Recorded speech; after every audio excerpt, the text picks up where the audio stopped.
The open world. Those words conjure up a dreamy vision, a sprawling game, endless in content, and you can go wherever you want and do whatever you want to do. That idea is very captivating to a huge amount of people. I had a revelation a few days ago. I was reading this article on Far Cry 5's success being the best-selling Ubisoft launch game ever, and I was thinking to myself, why? Not in a sense that it doesn't deserve it, but why is the focal point of Ubisoft open world games? Their thirst to make games bigger and more playgroundy seems never ending these days, doesn't it? The open world mania has imploded this industry with these giant games where you just kind of wander off and have your own fun. Why have so many companies ditched the linear story game in favor of here's some toys, make your own fun kind of game? It's not just the money. We know that an Uncharted game can outsell a Far Cry game, so the argument that open world games are just bigger money makers is really not true. We know it's not cost related because both types of games have a gigantic investment going into each of them. And we definitely know it's not because consumer tastes have changed, because there is room for all types of video games for all different types of people. So why are open world games so popular? That's what I'm going to talk about today. The main reason might actually be that it has nothing to do with the design of the game. You might scratch your head, but it actually might be the construct of user creation in 2018 and the past couple years. So let me go ahead and explain, and I think you might agree with me once this video is over.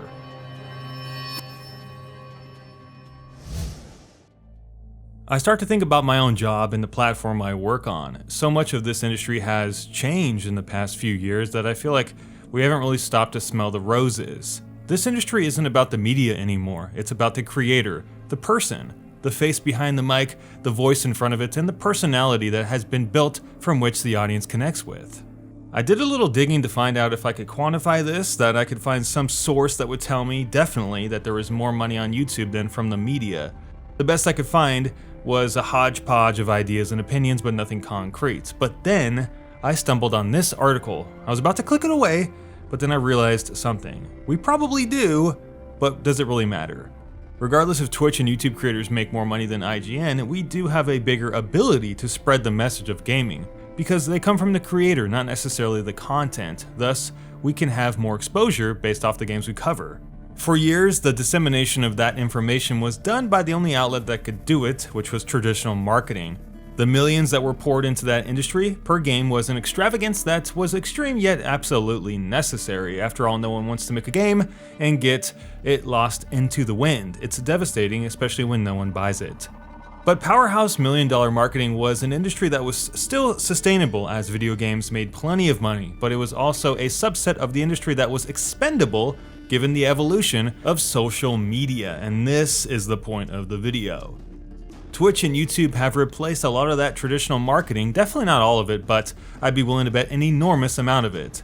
People making content by their own will to turn a profit. That's the system we live in, and the net result is video games getting plenty of free marketing. Think about all the videos released every day on YouTube, compared to what it was like prior to the system existing.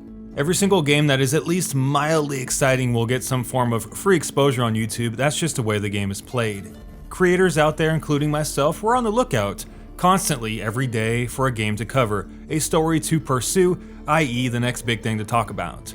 We want to share our opinions and have people watch us play games. We have always loved people watching us play games, and now we actually get paid to do it, so it's part hobby and part job at the same time. That's how it all works. So what kind of video games are perfect for YouTubers and streamers to create content for? Of course, multiplayer games, competitive esports, MOBAs, PUBG, Fortnite, CSGO, etc.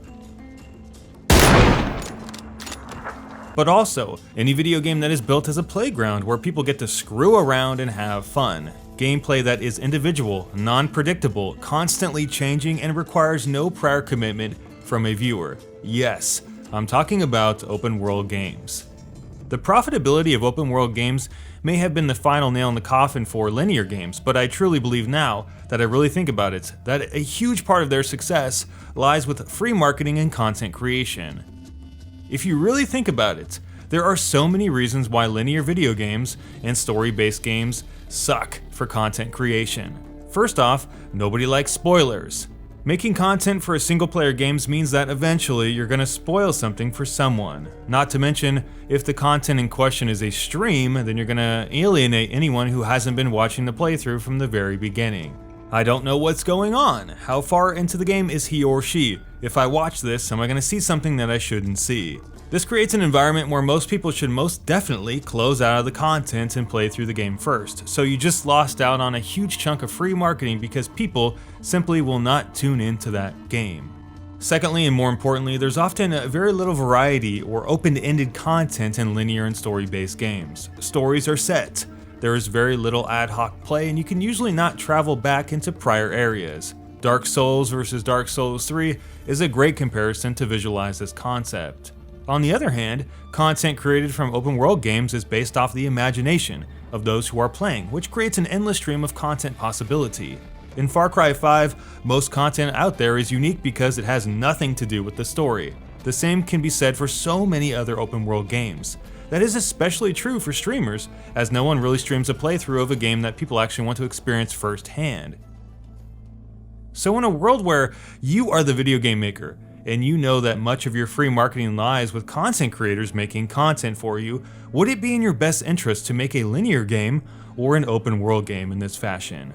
Having an open world opens up the possibilities to a variety of content, and the important thing is it makes the process really easy for the creator. When the creator knows that they're actually going to have a wider audience for his or her content, and thus the potential for more money, it's clearly something that is worth doing, especially when the alternative is a game that has in no way, shape, or form been viable for the same process.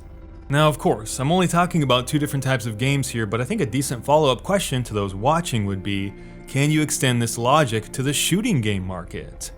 Meaning, is this why we have seen such a huge push for the Battle Royale game, where making content is really easy, and where most gameplay is non-scripted, unique, and unpredictable? After all, you can only do so much with a match of Battlefield 1, for example, or Call of Duty. They're just too gamey, if you know what I mean. Just like linear games, there's not as wide of an audience for a game that everyone can predict the outcome so easily. That's one of the reasons I came up with that would push open world games to becoming the norm today. Of course, people like big stuff and lots of things to do, and a game with a lot of hours. That's value for a lot of people and it cannot be denied. And a lot of other people love playing to the tune of their own pace, which is another reason for its popularity. But I think I might be onto something with my idea for content marketing. You guys let me know if you agree in the comment section, and have a great day. Thank you very much for watching. We'll see you guys in our next video.